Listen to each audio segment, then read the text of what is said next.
All right. Good afternoon, everyone. It looks like we still have a few people trickling in, but as it is now noon Eastern, we'll go ahead and get started. First off, thank you everyone for joining us today for our Tag Inspector webinar on the Marketer's Guide to Tag Management. First, a few just general housekeeping items just about us, myself, and then also the content that we'll go through today. So a little bit about Tag Inspector for those of you that might not be familiar. Tag Inspector is a product of InfoTrust LLC. Tag Inspector is a tag auditing platform. So we help clients every day with testing tags, auditing tags, helping with tag management and implementing tag governance processes for a number of different organizations. On the InfoTrust side of things, we are a web analytics, tag management, and product development company, work with thousands of sites on an annual basis. We do a number of training initiatives as well, including these Tag Inspector webinars, which you can be on the lookout for. We typically will have some sort of a webinar around tagging just about every month.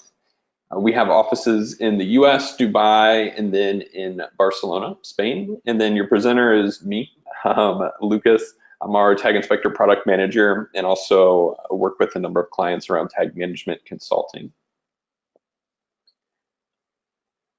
A little bit just to kind of overview the agenda for today and the different topics that we will be covering. Obviously, the main topic and what everything rolls up to, Marketer's Guide to Tag Management. So we'll go through first just some of the basics around tagging, tag management, what it all means, how some of these different things work, so you can have a better understanding of, a little bit of a better understanding, at least on the technical side. So if you get any questions, you're curious about, why is this data point not working as anticipated, or why don't I see this in reports, you can have a better baseline understanding for those different items. We'll then go through some of the keys for understanding the current state of your website and the tagging on the website. And that's just going to be going through a tag audit process, which we'll walk through all the different things that you really are going to want to look for and look at when really walking through that. We'll then go through some of the core pieces of a tag governance policy. So if you're getting into the tag management realm, as I know many organizations are starting to shift the implementation of tags and the management of tags over to the marketing folks to make things a little bit more dynamic for you being able to implement new platforms, test new platforms, and then also run additional campaigns. So look at some of the keys that you're going to keep in mind when it comes to a policy to really keep good management and control over the tags and the technologies that are on your site. We'll then go through three big considerations that you're really going to want to keep in mind for any tag management type of activity that you're doing, be that implementing, be that auditing, things that you're really just going to want to look for. And then we'll get into a little bit of the ongoing monitoring and testing process so that you can make sure that all of the tags are always functioning, working as expected, and aren't having any unintended consequences or levying any additional risk on your website, be it from a compliance standpoint, data collection, or even performance.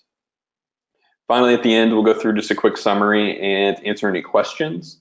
I always encourage people, as we're going through this, there's a little question pane, if you're not familiar with GoToWebinar, where you can drop any questions just throughout. Please do so. I'm happy to deviate and go a little bit more in depth in any of these areas as necessary. So drop questions as we go along, and I will attempt to get to them just as we're working through it. Cool. So when we want to get into the basics, so the foundation of tag management and tags is the tags themselves. So want to just give a quick overview for tags, what they are, how they work. So when we're referring to tags and marketing tags or pixels on a website, what we're talking about is the JavaScript tags that are implemented for the respective digital marketing, advertising, analytics platforms that you're running on your website.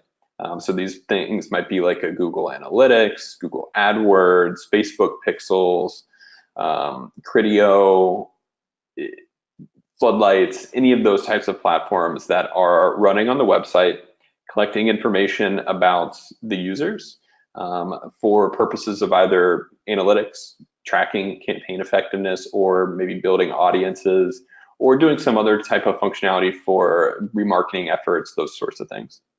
So at its base level, what a tag is just a snippet of JavaScript, which is going to be embedded in the page or injected into the page, which we'll get to shortly.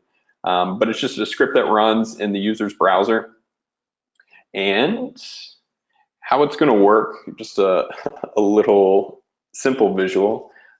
Basically, the script's going to run in the user's browser, which is represented there on the left-hand side.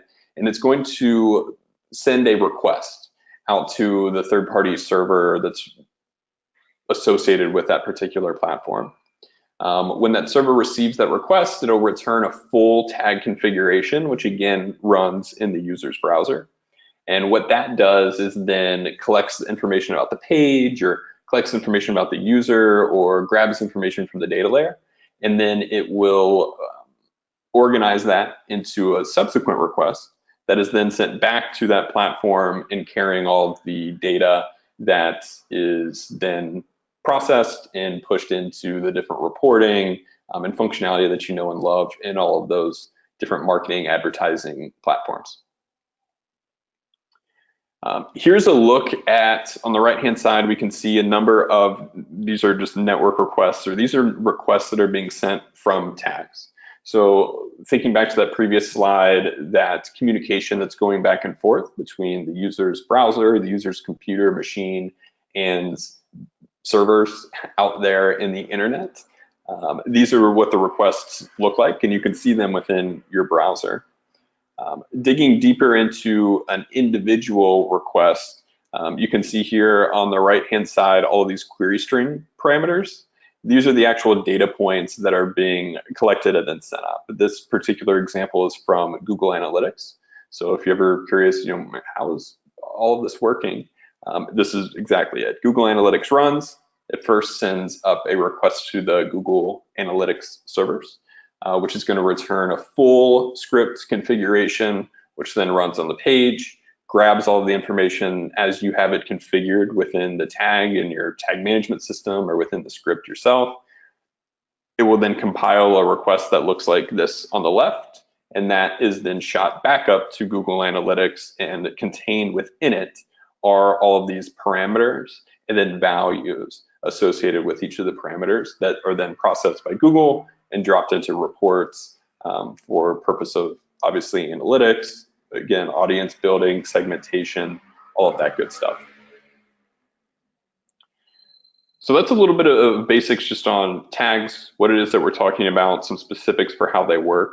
It becomes really relevant, one, if you are getting into implementation of any tags, having just a basic knowledge of how they work can help tremendously when you're implementing, as well as when you're troubleshooting something. Even if it's not you that's going to be the one fixing it, but as a marketer dealing with trying to create Facebook audiences or look at conversions from Facebook campaigns on a daily basis, if you see something that's amiss or awry in the reporting, understanding how the tags work allows you to then have a better conversation with the development team, give them some additional insight, and get your tags back up working and the data that you need within those reports available back to you as soon as possible, very quickly. One step beyond just the basic tags and how they work is obviously a tag management system. The majority of websites at this point have implemented some sort of a tag management system. Some implement them better than others, and some are leveraging them more than others. But the tag management system that you might have running on your website, many people are using Google Tag Manager just because it is a free platform. Some of the paid platforms that are most popular out there would be Telium and Insighten.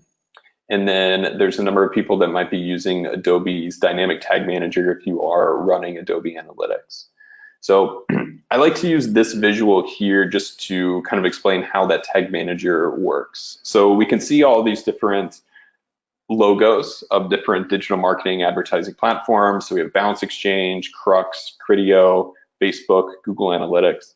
Criteo is obviously a remarketing platform. Facebook, you have your Facebook pixel in order to be able to gauge Facebook campaign effectiveness as well as to build those audiences to be able to target users from your website on the Facebook platform and also create lookalike audiences, things like that.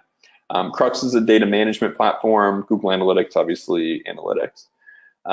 So a tag management system, how it functions is as a container. So what you're able to do is package all of these different platforms up, put them into the tag management system, and then manage each of the tags respective to these platforms from within that third-party interface. So it makes implementation a lot easier, as well as it requires only one single script being implemented directly on the page of your website, whereas you can deploy the other scripts within that tag management system interface. So this allows you to be much more dynamic when it comes to fixing tags, implementing tags, deploying tags. And it also allows for a little bit more control over the tags that you have on your website and more visibility into those. A lot of that going back to the dynamic nature of how you can really leverage these things. When going back, I guess, just to the previous point, how you're managing those different tags from within the tag management system, we can see here, and this is just a screenshot of the tag hierarchy as it is listed in our tag inspector reports, scan reports. But we can see here Google Tag Manager on the left side of that red box, and then a number of different platforms that are connected to it. So again, as I mentioned, the only thing that's going to be loading directly from the page source or the actual code of the page is going to be Google Tag Manager, which we can see here. And then all of these things that are connected to it are loading through that tag management system. So Google Tag Manager implemented on the site, and then Facebook Pixel, Google Analytics, Optimizely, Snowplow, Tag Inspector Real-Time, YouTube, all managed within the Google Tag Manager platform. So again, just a little bit of a visual for how exactly that's working and how those things are being implemented on the site. One other basic tenet, and something that you probably have heard and may or may not be leveraging, if not, I would absolutely recommend implementing this on your website, is the concept of a data layer. So I love this visual on the right-hand side. I think it was originally created or put out a few years ago by Telium, which is one of the tag management system platforms out there. But basically what the data layer is an application layer that sits between your website or the front end of your website, what the user sees, and then the back end, which would be all those different tags and platforms, as well as your back end systems that are actually handling like your content management system, your e-commerce platform, those different places where the actual processes that drive your website are occurring. So what the data layer is one central place where all that plugs into those back-end systems, and you're able to organize all of the different data that might be required or necessary for the various different tags and technologies loading on your website in one central place. So if you need, say it's an e-commerce website, you need product information, product price, sale, transaction information, all of those data points are going to be things that need to be pulled from your e-commerce platform. In addition, for analytics or even a number of different marketing tags, you might also need page content information, like a page name, page category, page type, author, or whatever. Those types of data points are going to be contained within your content management system. So we have two different back-end places where these need to be, or where these things live. And traditionally, what you would have to do is add additional lines of code within each of your tag scripts to either scrape the front end, the front end or the page, the elements that make up the styling and all that stuff of the front end page in order to be able to grab those data points, or hit up APIs within each of those different disparate platforms, again, for each and every tag. What the data layer does is it provides a central place to push all of those different necessary data points for tracking. The structure of how it's going to be set up is going to be dependent upon individual requirements. Some of those might be the analytics platform that you're using, most likely is going to be a huge driver for that structure. For example, if you're using Google Analytics and Google Tag Manager, you can put a certain structure to the data layer for e-commerce information, which allows the Google Analytics tag to automatically grab and enable the enhanced e-commerce functionality within GA. And then the data layer structure is also going to be partially dependent upon the tag management system that you're using. Telium, for example, uses a UTag data object by default. Google Tag Manager uses a data layer object by default. The structure there is going to be a little bit different. But how it works, kind of getting back to that, the data is pushed, referenced in those different disparate backend systems, and it's pushed all to that central middle application layer, the data layer. So all of that information is going to live there, and that information could be like your page, content, product data. It all lives within that object on the page, and the object is going to persist until a new page loads. So why this is so handy when you're using a tag management system, all of the data is there in one central place in order to be able to be referenced by the different tags. So within your tag management system, you can set up dynamic variables referencing those different variables within the data layer, and then just insert those macros into the tags, and it makes it super easy and uniform across all the different platforms that you're using. So you have consistency across platforms from a data structure, nomenclature standpoint, which makes integration work down the line much, much easier. And it also increases that time to deploy tags, implement tags, and it also makes troubleshooting much, much easier. So if we remember one thing about the data layer, it's just a central application layer between the front end and the back end of the website that houses all of the data that's going to be necessary to be collected and sent up and referenced by the various different tags that you have implemented. This is just a quick screenshot of what a data layer object might look like on the page. Again, this lives below the front end, so a user's not going to be able to see this unless they know what they're looking for or are looking for that specific object within the console of their browser. But here you can see everything well structured, common nomenclature for the different variables, which are the things in purple.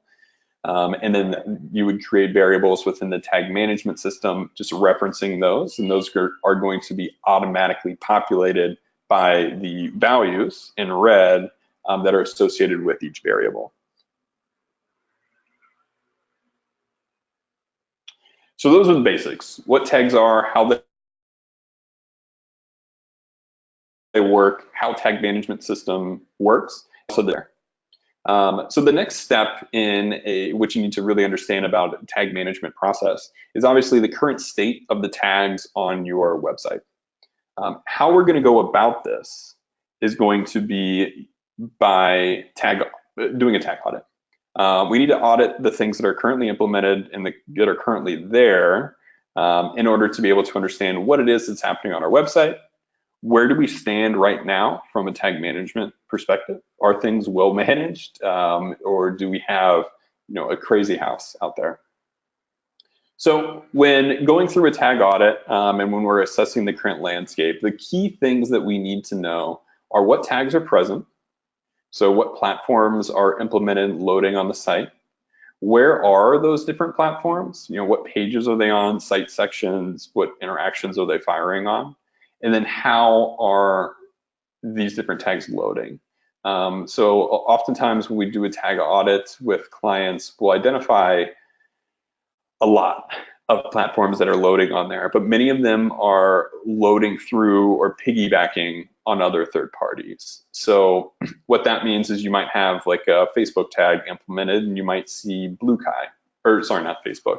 You might have a floodlight tag or a media tag implemented and you might see something like a Blue Kai, which is a data aggregation platform loading through it. Oftentimes, that's going to be something that's implemented by like a partner or a third-party media agency, and they're using that floodlight as a container. So you as the organization might not have any visibility into that if you don't really understand, again, how tags work, what's possible, what this whole ecosystem looks like. So doing a tag audit and identifying how different things are being loaded in or introduced to the website allows you to then trace back, okay, who is the business owner internally that should be aware of this, or who is the agency partner that we're working with that we can go talk to, why is this here? Is it necessary? And is it really compliant with the policy, which we will get to here in a moment.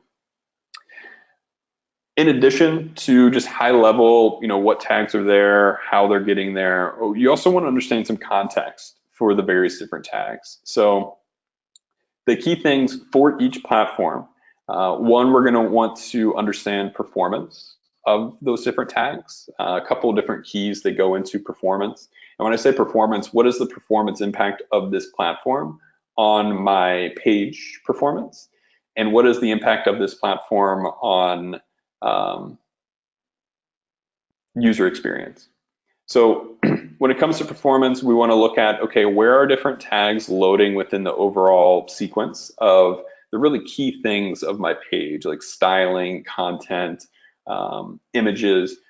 Are tags potentially competing with the browser or competing for browser resources with those other items that are really necessary for user experience?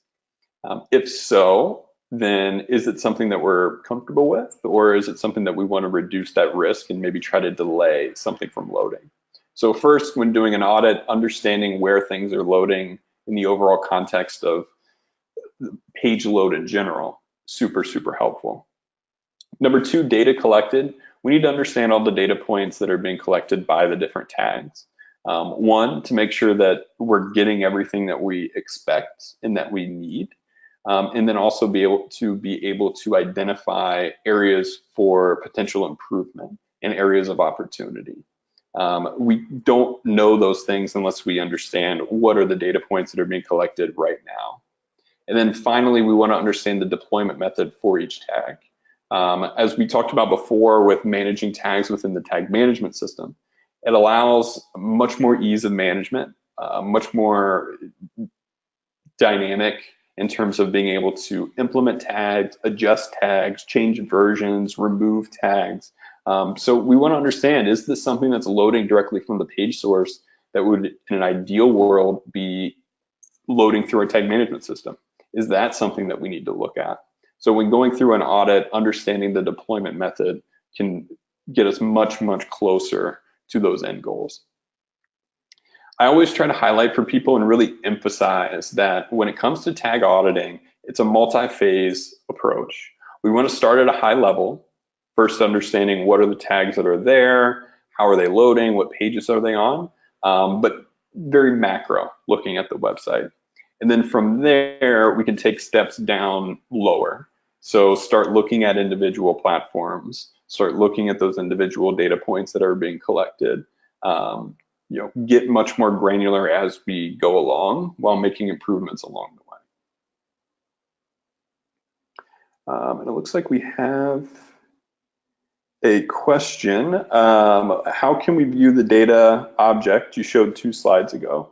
That would be in reference to the data layer object on a page. Any site that you go to, in order to be able to view that, you would need to know the name of that object. So if you open up in your browser's development console, and I'm assuming this because most people out there are using Google Tag Manager in general, the name of that object by default, if using GTM, is going to be data layer, camel case, but as soon as you start typing data, the rest will probably show up.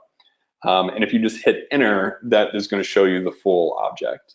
If you're using something like Telium, that object is by default going to be called utag _data.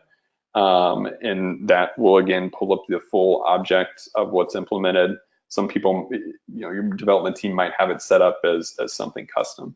But if you go in the console of your development tools in the browser and then type in the name of the JavaScript object or that data object on the page, and then just hit enter, the full printout will show up for you. Cool. So back to auditing, that's the purpose and what it is that we're really looking for when going through an audit, the things you want to really keep in mind. The last thing I mentioned there was starting at a high level. So first understanding what are the tags on the site, what are the behaviors of those tags, and then we can get into the business requirements and the needs for each platform. So at a super high level, first step is going to be something that I like to call a tag inventory. So going through, be it with something like Tag Inspector where you can just scan the whole sites, or even if you're manually doing it, going through and making a list of the unique tags and the unique platforms that are loading on your website. We can fill in some additional context, again, using like a tag audit tool or just your own knowledge or research, but to fill in the category, subcategory, what are these platforms? What's at a high level, what are they used for? Is it advertising? Is it analytics? Is it a video platform? Is it a data management platform? Having some context there can help you a lot as you're working with the different marketing teams and developing your policy, which again, we'll touch on here in a minute, but it allows you to see, okay, we're using 3 different analytics platforms. So we're using 3 different data management platforms. Why are they all here? Is it something that we might be able to remove in order to be able to clean up our site? Additional context here that is helpful: initiating tag or location. Again, understanding how things are being introduced so we know how to chase them down and make any changes if necessary. And then also coverage. Is it something that is deployed across all pages of our website?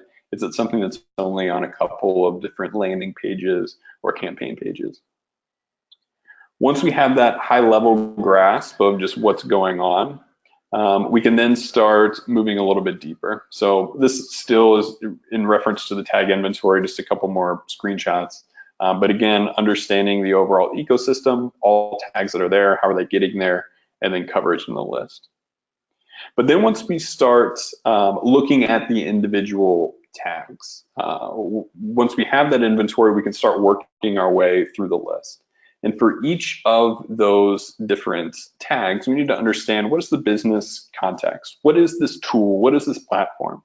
Why are we using this on the website? Is it something you've even heard of before? We then work through and thinking internally the business units, because I know many organizations have a number of different teams that are using some type of marketing technology on the site. Understanding who owns that platform, who uses it, who leverages it. Is it maybe just something that our agency asked us to implement and we completely forgot about? Who is the one that is going to be responsible for this? Again, if we need to make changes, optimizations, or start having discussions around, is this a platform that we really want?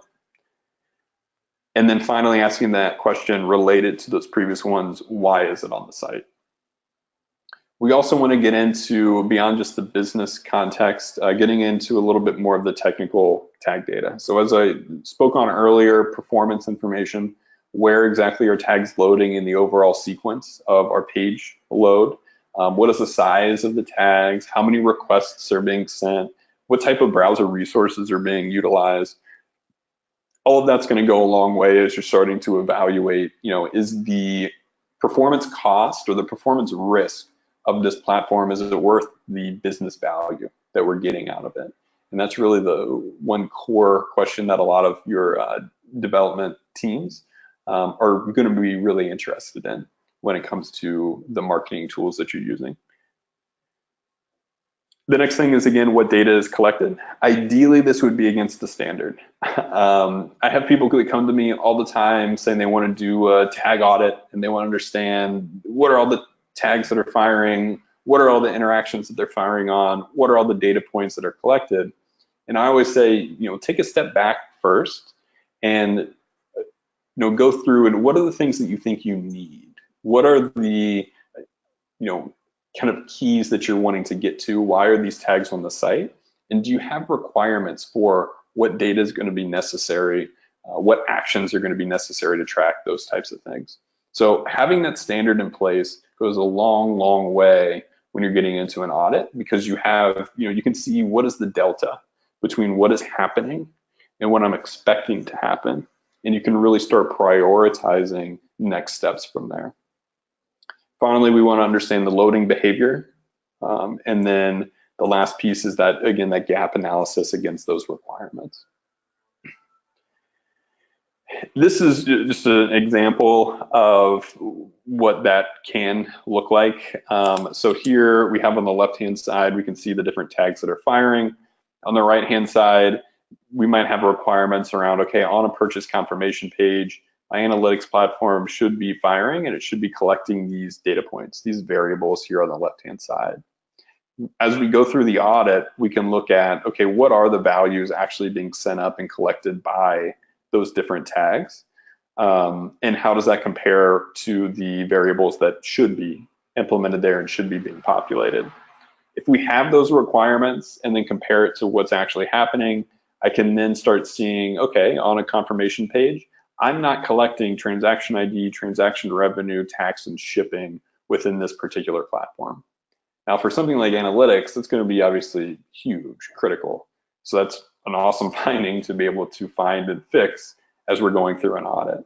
Oftentimes, it might be just a marketing platform, and hey, maybe you're collecting something wrong for the category of a page, which is then having downstreams effects on the audiences that you're creating and how you're targeting those people within your advertising, which obviously can lead to a huge, huge waste in spend.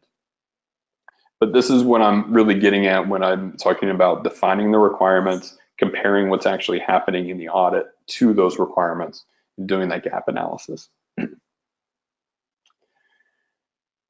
Once you work through that entire process and you really understand, have a good grasp of what's happening on the site now, we're then going to want to get into our tag governance policy.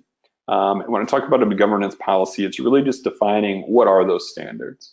Hopefully you have at least some standards already created for specific platforms, but to really get to a good place when it comes to tag management, you're going to want to aggregate all of those things together and have a holistic governance policy.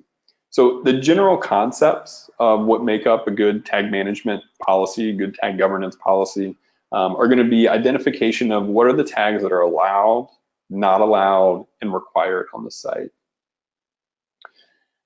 This making sure that there's no unauthorized tags that are loading when we're going through in the future, looking at the current state and seeing, these platforms aren't in use anymore. I don't even know what these things are. They need to be removed.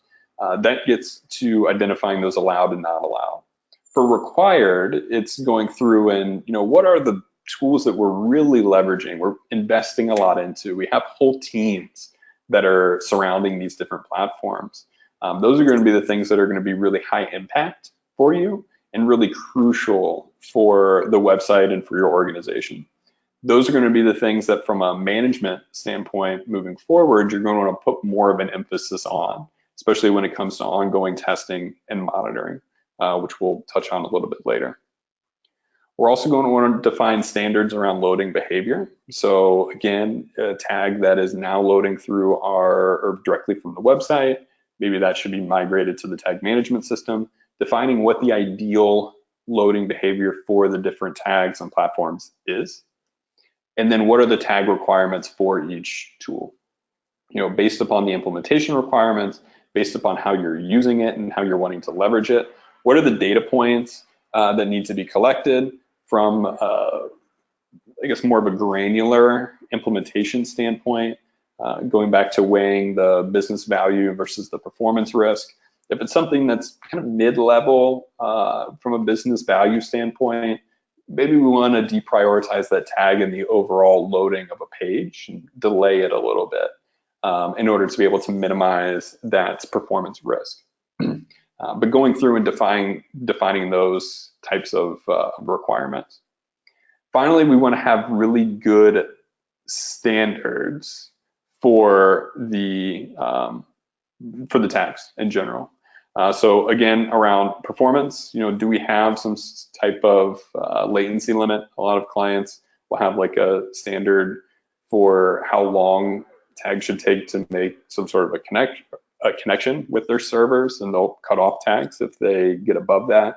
Privacy and compliance is really moving to the forefront, especially in the EU. And if you have any clients or if you have users just in general visiting your site that are located in the EU, GDPR rolling out here on May 25th, which is really highlighting privacy and compliance. So working through and defining the standards, you have to know what tags are on there. You have to know that you have a legal basis for processing. You have to know the data that's being collected, and making sure that all of those things are reflected in your privacy notice, so that users have awareness of data that's being collected, how it's being used, what its effect on them is, and then also the ability to opt out.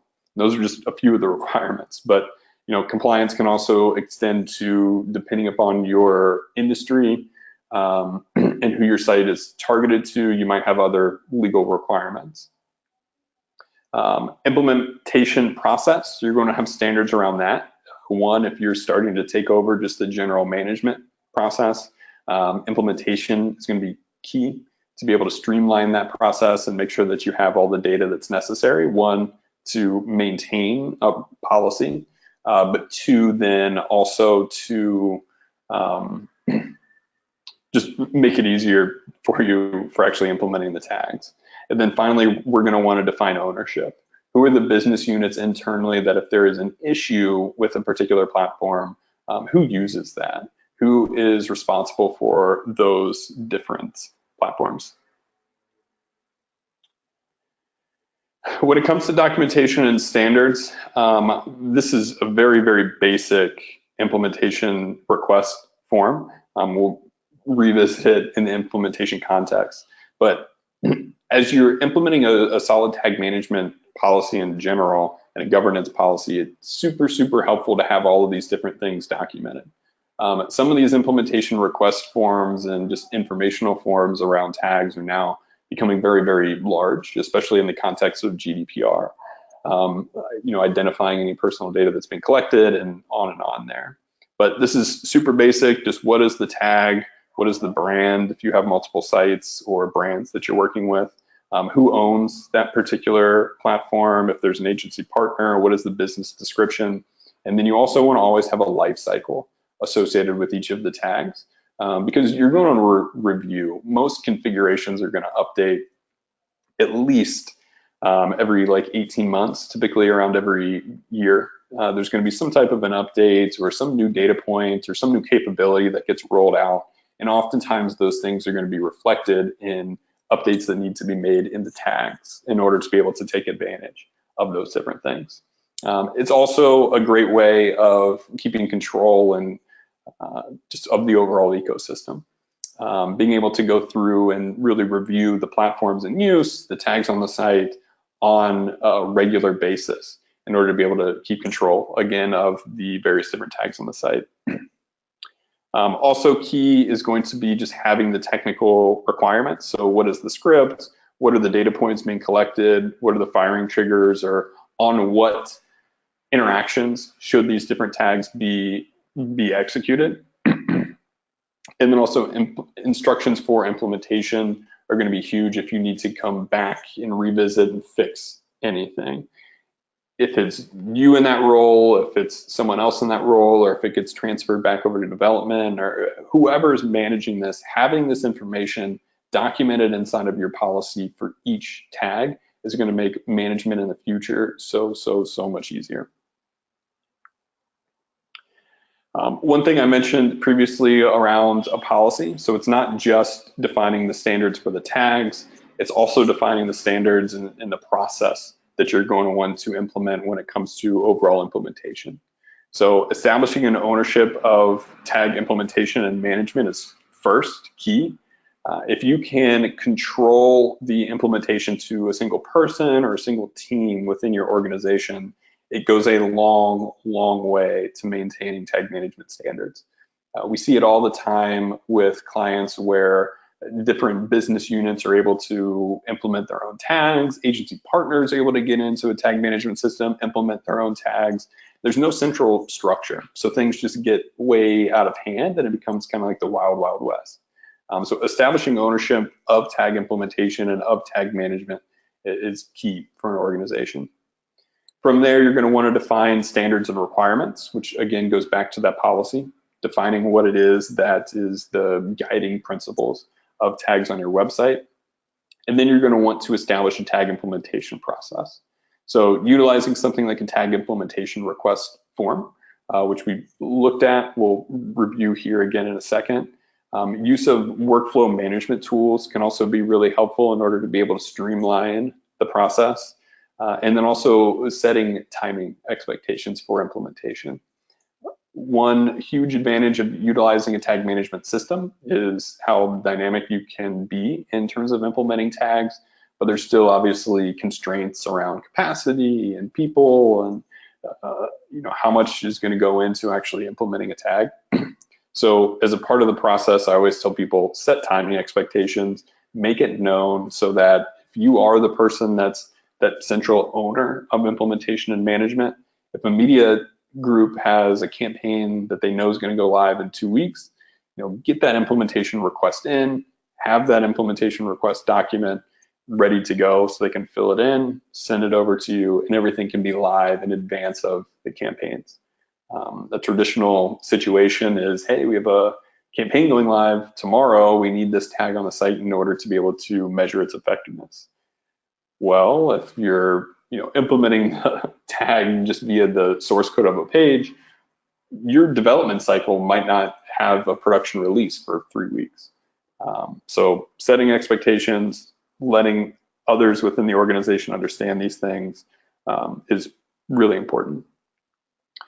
Fourth, when it comes to an implementation process and just general process in general, update your policy accordingly for any new tags that might get reviewed or new platforms that you're going to be implementing on the site. Keep that policy updated and keep all the documentation for those new tags updated. All too often we see organizations that will go through an audit process, everything will get cleaned up, and then 6 months down the road, it all falls apart again because everything reverts back, not following the policy and not keeping that policy updated as things change, which in the marketing and advertising space and with tags as well and on your website, things change all the time. Keeping everything updated is going to be really helpful for you. And then obviously, finally, have a regular review and safeguards. We'll go through some concepts for monitoring tags and testing tags on an ongoing basis at the end.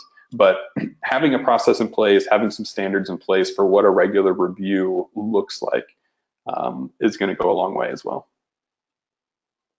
Just to revisit that tag implementation document, which is the same thing that we looked at before, but again, some of that key information, anything that you have defined in your policy or that you need to know about a specific tag, put it in that implementation request document. Have a standard form, have a quick training with the media teams, with the other marketing teams, social, anyone that's going to be a tag owner of a platform or just the owner of a platform and you own the tagging.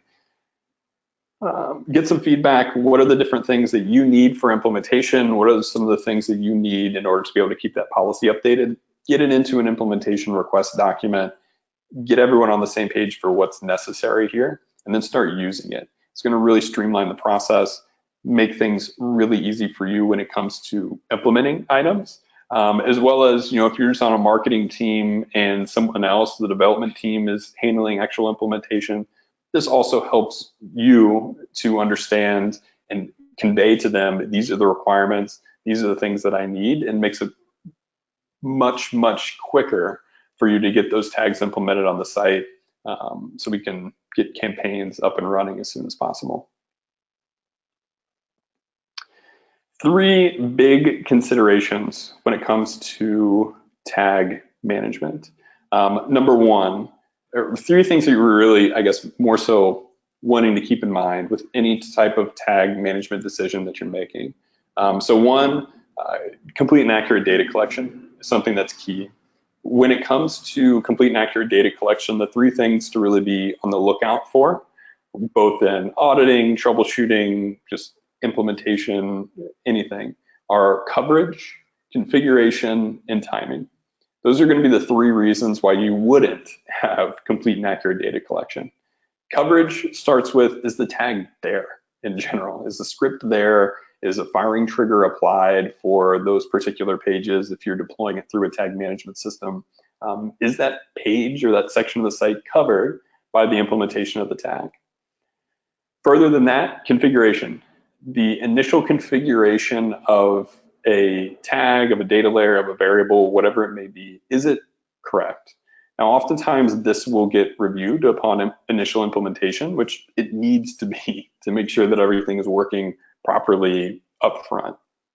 But configuration issues down the line will oftentimes have implications on no longer having complete and accurate data collection.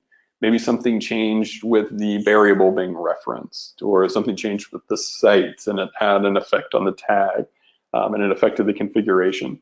Configuration issues oftentimes will lead to data collection issues. And then finally, timing. Timing is a big one when it comes to accurate data collection, like of a degree. Configuration, coverage, those are going to result in you not having 0% of data that you're trying to be collected. Timing is something that is going to result in maybe 20% of your conversions you're missing out within your analytics platform. And when we're referring to timing, it means how long does it take for a tag to execute when a user accesses a page. Something isn't firing for 5-6 seconds until from the point in which the page was requested. It's very possible that a user might move on to a subsequent page or close out of the browser before that tag is able to do its thing, as we looked at initially, and actually get that data up to that platform. Timing is also critical when it comes to just time to run. I mean, if you have a tag that's super, super latent, again, it might not be able to finish and fully execute by the time a user leaves a page. So it's going to be the third thing that you're really going to want to look at and consider when it comes to complete and accurate data collection. Number two, big consideration, I touched on it before, compliance with GDPR, privacy rights of the individual. This is huge now, especially with the fines and everything that are being put in place under the GDPR regulation in the EU. But understanding, again, what are the tags on the site, what data is being collected, how is that being processed, how is it being used, are the proper safeguards in place when it comes to compliance, making sure there's no piggybacking that you're unaware of, all of those things. But something that's huge to consider when looking at tags that you're implementing or looking at the tags on your site, just general tag management in general. And then the third big consideration is going to be site performance. Are tags negatively affecting the page performance and user experience? And again, that goes back to where are they loading, what are some of the different data points that you can look at for those different tags, tag size, number of requests, errors that are being thrown, those types of things. You want to understand and know, are these tags that I have implemented affecting the site performance in a negative way? If so, to what degree? Is that that performance impact, is it a fair trade-off with the business value that I'm receiving from that platform?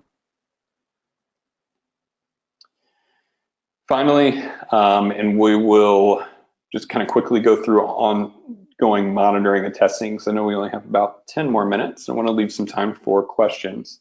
But this is where kind of the culmination of the whole tag management process is, going through understanding what's there, developing that policy, making sure you have implementation processes and everything set up and managed well. Finally, you're going to want to make sure that you have some sort of a process for ongoing monitoring and testing. I'm just going to use some screenshots from Tag Inspector in order to be able to explain this. But you've developed your tag policy. You've defined exactly what it is that should be and is required to be loading on your website. Translating that tag policy and testing it either manually or within a tag auditing tool on an automated regular basis. Check to make sure that there aren't unauthorized tags that are loading. Check to make sure that no unexplained or activity is happening that you're unaware of, and be alerted and be proactive with your approach when those things start to pop up. Data requirements, again, defining what the data requirements are and the standards for the various different tags and pixels on your website, and then testing those things. Making sure that you are always collecting transaction ID on your confirmation page within analytics. Making sure that you are collecting page title or page URL on different landing pages or category pages going up to your advertising and media platforms. Making sure that the investments that you're making in these platforms, the people and the campaigns and everything that are really driven by this data is best being put to use. If you have data collection issues and it starts with the tags, then that has a cascading effect down to all of the marketing, advertising activities that you're doing within your organization. And then finally, just general proactive monitoring, wanting to see, is everything working? How frequently is it failing? Being alerted of any types of issues, and being, again, proactive with the tag management, and being proactive with that behavior on the website to be able to fix any issues as soon as possible. That's really kind of that final piece when it comes to an overall tag management policy, and something that you can be thinking about either as a marketer, making sure that, hey, I want to make sure that my platforms and tools that I'm using, everything's always there that I need.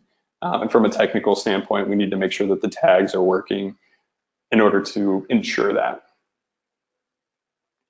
So with that, I will turn it over to questions, which it looks like there are a few. First question, going back to, I believe it was the comparison that I had between, I'll exit out of this just to go back and show it on the screen. The comparison here for the technical requirements, comparing the variables or the requirements to values that are being collected. Just a question of where I got the data for this.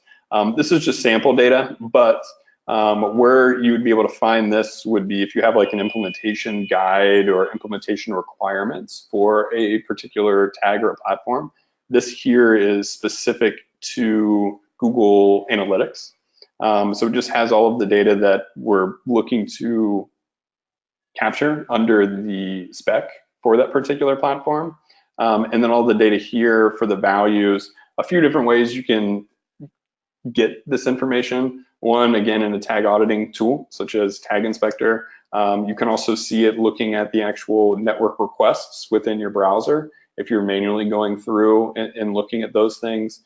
Oftentimes for different platforms, there are plugins also that are going to be specific to that platform. But Google has one for Google Analytics. There's several actually for Google Analytics. Adobe, I know, has one. Criteo has one. Facebook, which will show you within the plugin all the data that's being collected. So that's just pulling that information down, putting it into a format where you can compare those things. One other question we have here is my favorite classic question for all webinars. Yes, you will be able to get a recorded copy of the webinar. We'll send it out with kind of a summary at the conclusion, probably in the next day or two.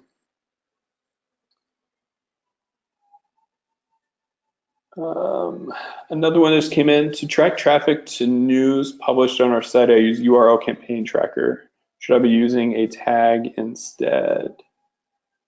So I'm assuming you're using URL campaign tracker, like tracking codes embedded within the URL of the page. So it would be like the query string parameters. So with like Google Analytics, which probably what's being used would be like your UTM parameters. So that's still going to be a requirement in order to be able to track that campaign usage. The tag is going to be implemented on the site, and it's going to read those. So for Google Analytics specifically, how it works is the Google Analytics tag is on the website. When a user comes to the site and you have, interestingly enough, those are called URL tags. When you have your URL tagged, or you have those UTM parameters appended to it after a question mark, so in a query string, the tag on the site, the JavaScript, actually reads those. And then that is what then populates particular parameters within the request that gets sent up to Google Analytics. So you should have both. Yes, you need to be appending those parameters to your URLs. Within Adobe Analytics, it would be like a CID value that's going to be added to the URL. Within Google Analytics, it's going to be a UTM parameters that are going to be added to a URL. But you do need those in order to be able to track campaigns and traffic from campaigns. But you also need that tag on the site in order to be able to read those and send them up to Google. If you don't have a tag on the site, you're not going to have any tracking for those regardless.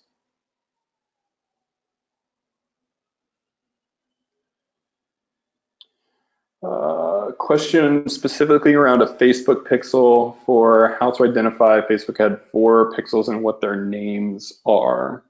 I'm assuming that's going back to the tag implementation request document. So here, how Facebook specifically, I guess we might be getting a little granular into the Facebook pixel, but how it works is there's a base pixel that goes across every single page, and then you have additional events that can be configured. They have standard events, and then they have custom events. So here in this implementation request document for the example, it's requesting for 4 standard events within the Facebook pixel to be implemented. And these are additional codes that fire after the base code. But the 4 names here are going to be view content, search, add to cart, purchase.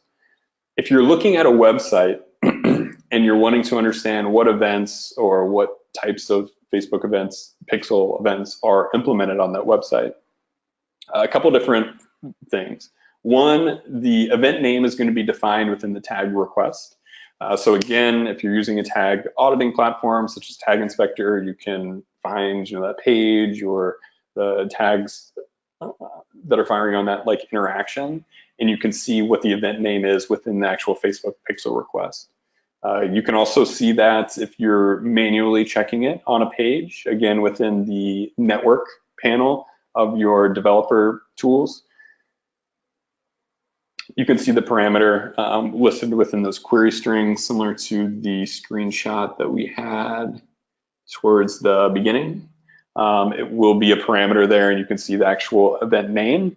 And then also Facebook has a really nifty plugin, Facebook Pixel Helper, which I have implemented up here.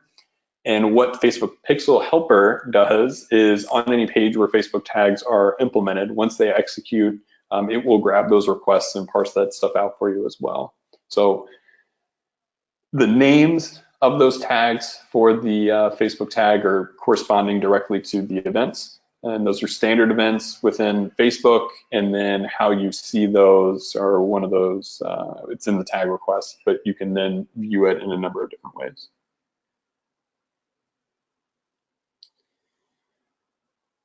And that looks like all of the questions here today, and perfect timing, 1 minute to spare. Thanks everyone for joining today. Hopefully this was helpful. We'll have, as I mentioned, be on the lookout for additional Tag Inspector webinars. And check out our website. We just put out some really great content if you're interested in GDPR specifically. There's a new ebook on there that kind of goes through everything that you need to know about GDPR. So please hop on there, download it.